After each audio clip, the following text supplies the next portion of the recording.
Welcome to another episode in our Contested Collections online programme. For those of you who may be joining us for the first time, these are monthly sessions hosted by a member of the collections team here at Warrington Museum and Art Gallery. During the session, we will build upon the narratives explored by Susan Stockwell's exhibition, Hidden Histories and Untold Stories, and take a closer look at some of the hidden histories and untold stories that the objects from our ethnology collection can tell us. Today we will look at some objects from our North American collection, including a dolphin jawbone and seal claw band with string. These items were produced by the Inupiat, a name meaning real people, who inhabited the northwest area of Alaska and the Behring Straits.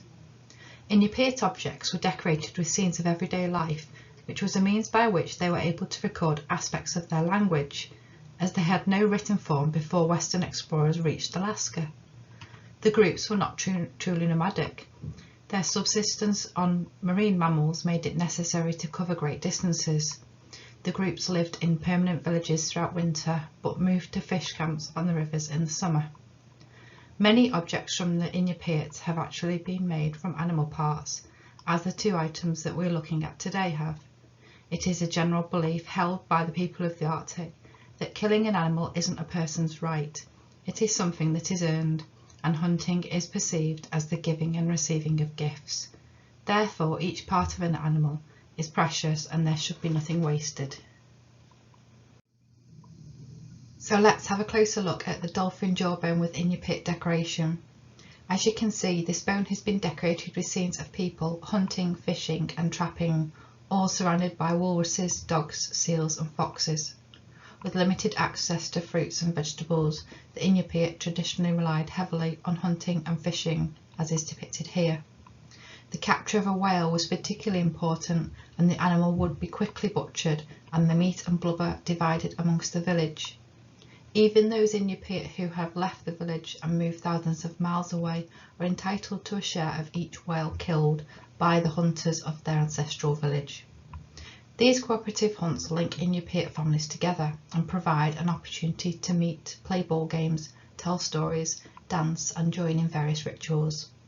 Similar decorated dolphin jawbones can be found in the collections of other museums, including the example shown on this slide from the Auckland Museum. The style of decoration shown on this example is called scrimshaw, which is a term used to describe the decoration of bone or ivory objects, such as whale's teeth and walrus tusks. The designs are executed by fishermen who are of American or Anglo-American origin. The carvings were made using either a jackknife or a sail needle and then emphasised using a black pigment, usually lamp black. The second object that we will look at today is a seal decoy, shown here in the bottom left of the slide. The decoy is made from two seal claws bound with string to a wooden handle. It is believed to have been used for stalking seals on the ice. The decoy would be scratched on the ice to make a sound resembling a seal. We know that this particular seal decoy was used by hunters on the Behring Straits.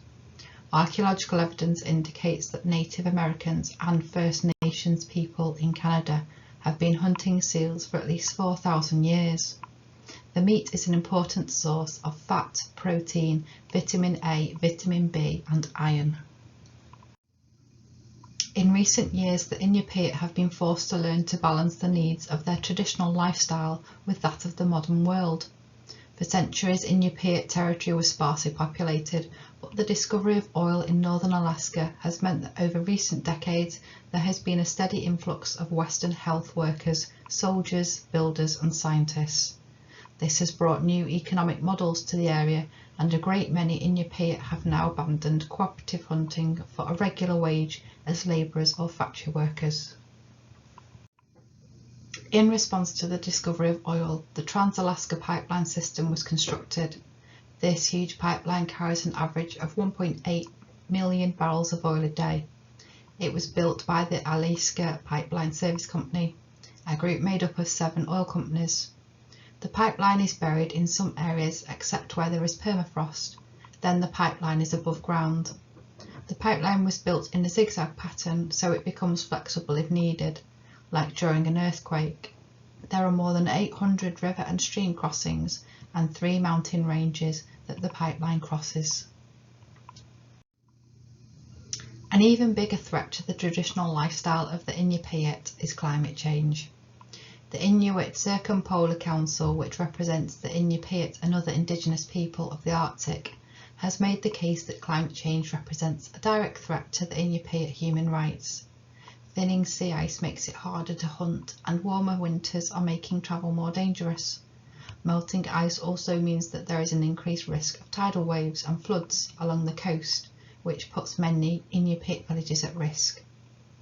In the Arctic, climate change isn't a threat to the distant future, it is the experience of daily life right now.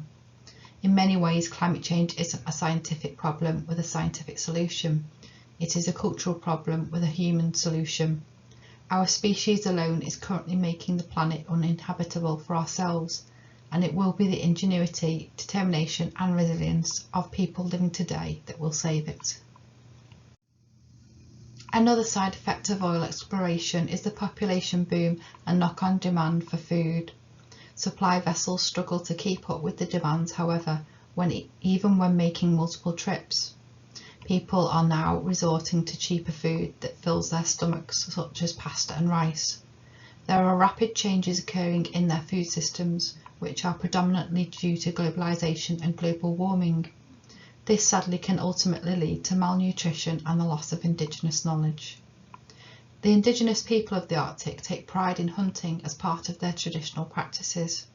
Another practice which brings them pride is the sharing of their traditional food, including caribou, seal or whale, with their neighbours in need. However, it is becoming increasingly more difficult for them to retain these practices as they lose traditional skills and hunting rights, as well as climate change altering the food sources available to them. In the next session, we will look at items in the museum collections connected with local man Reverend Philip Pearsall Carpenter. He was a social reformer and minister at Carey Street Chapel in Warrington. Carpenter is also known as the Mollusk Man, as he was an expert in studying shells. Carpenter spent some time in the southern United States, and we will use this aspect of his life to look further into the effects of slavery and the connections that this had to Warrington.